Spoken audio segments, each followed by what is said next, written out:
नमस्कार दर्शकों, सुबह का सादर प्रणाम। आप देख रहे हैं नेशन नाउ समाचार और समय के इस सफर में मैं हूं आपके साथ उमेश गोस्वामी।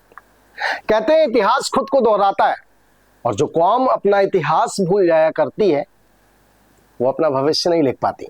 और इसी सोच के साथ हम हर रोज सुबह आपके लिए लेकर आते हैं हमारा खास कार्यक्रम तारीख गवाह है। जी हाँ, आज फिर अतीत के झरोखों से गुजर कर हम वो 5 दुर्लभ और ऐतिहासिक पन्ने आपके सामने रखने जा रहे हैं जो आपको रोमांचित भी करेंगे और हैरान भी करेंगे। जी हाँ, तो चलिए शुरू करते हैं अतीत का ये सफर, क्योंकि तारीख गवाह है। तारीख गवाह है कि 24 अगस्त 1608 को भारत के इतिहास में एक ऐसा दिन आया जिसका असर आने वाली कई सदियों तक दिखाई दिया। इसी दिन अंग्रेजी ईस्ट इंडिया कंपनी का जहाज हेक्टर सूरत के तट पर पहुंचा था। जहाज की कमान विलियम हॉकिंस के हाथ में थी और वो अपने साथ इंग्लैंड के राजा जेम्स प्रथम का पत्र लेकर आया था, जिसका मकसद मुगल बादशाह जहांगीर के दरबार से व्यापार की अनुमति हासिल करना था। सूरत उस वक्त मुगल साम्राज्य का बेहद महत्वपूर्ण समुद्री व्यापार था।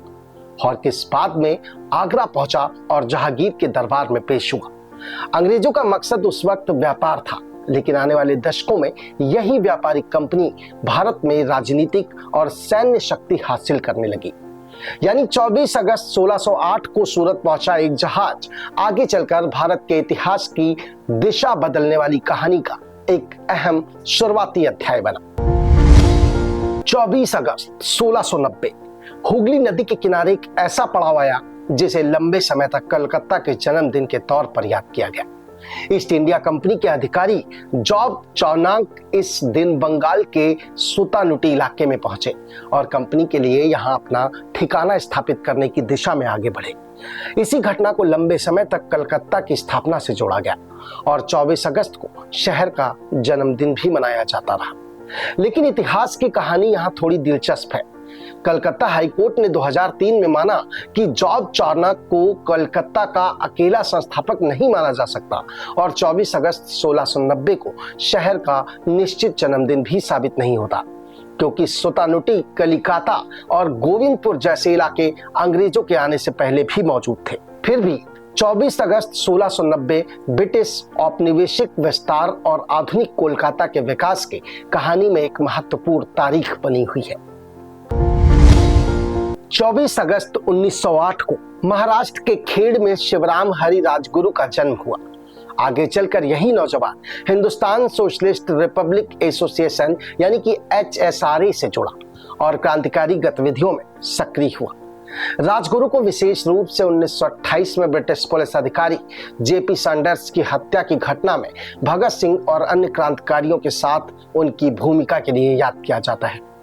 लाला लाजपत राय की मृत्यु के बाद ब्रिटिश पुलिस कार्रवाई का बदला लेने की भावना ने क्रांतिकारी आंदोलन को और उग्र कर दिया। राजगुरु, भगत सिंह और सुखदेव को अंततः मौत की सजा सुनाई गई और 23 मार्च 1931 को तीनों को फांसी दे दी गई। जिस नौजवान का जन्म 24 अगस्त को हुआ था वह सिर्फ 22 वर्ष की उम्र में शहीद हो गया, लेकिन उसका नाम भारतीय स्वतंत्रता आंदोलन के इतिहास में हमेशा के लिए दर्ज हो गया। 24 अगस्त 79 ईस्वी की तारीख इतिहास की सबसे भयानक प्राकृतिक आपदाओं में दर्ज है। इटली में मौजूद माउंट वेसुवियस अचानक भयंकर रूप से फट पड़ा। ज्वालामुखी से राख, पत्थर और बेहद गर्म गैसों का ऐसा सैलाब निकला कि रोमन साम्राज्य के 2 प्रसिद्ध शहर पोम्पई और हरकुलेनियम राख और ज्वालामुखी पदार्थों के नीचे दब गए। हजारों लोगों की मौत हुई और पूरा शहर जैसे समय के भीतर कैद हो गया। सदियों बाद जब पुरातत्वविदों ने इन इलाकों की खोदाई शुरू की तो उन्हें सड़कें, घर, दुकानें, दीवारों पर बने चित्र और रोजमर्रा की जिंदगी से जुड़ी चीजें लगभग उसी अवस्था में मिली। एक दिलचस्प बात यह भी है कि 24 अगस्त की तारीख को लेकर आधुनिक इतिहासकारों में कुछ बहस है और कुछ पुरातात्विक प्रमाणवाद की तारीख की ओर इशारा करते हैं, लेकिन पारंपरिक ऐतिहासिक तारीख 24 अगस्त ही रही है। 24 अगस्त 1814 को ब्रिटिश सेना ने अमेरिकी राजधानी वाशिंगटन डीसी पर कब्जा कर लिया और कई प्रमुख सरकारी इमारतों में आग लगा दी।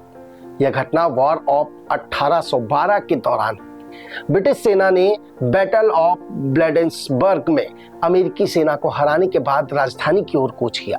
इसके बाद अमेरिकी कैपिटल, राष्ट्रपति भवन यानी आज का व्हाइट हाउस और कई दूसरी सरकारी इमारतों में आग लगा दी गई। अमेरिका की राजधानी ने ब्रिटिश सैनिकों की यह कार्रवाई अमेरिकी इतिहास के सबसे अपमानजनक सैन्य क्षणों में गिनी जाती है। अमेरिकी प्रतिनिधि सभा के आधिकारिक इतिहास के अनुसार कैपिटल को इतना नुकसान हुआ कि उसके पुनर्निर्माण में कई वर्ष लग गए।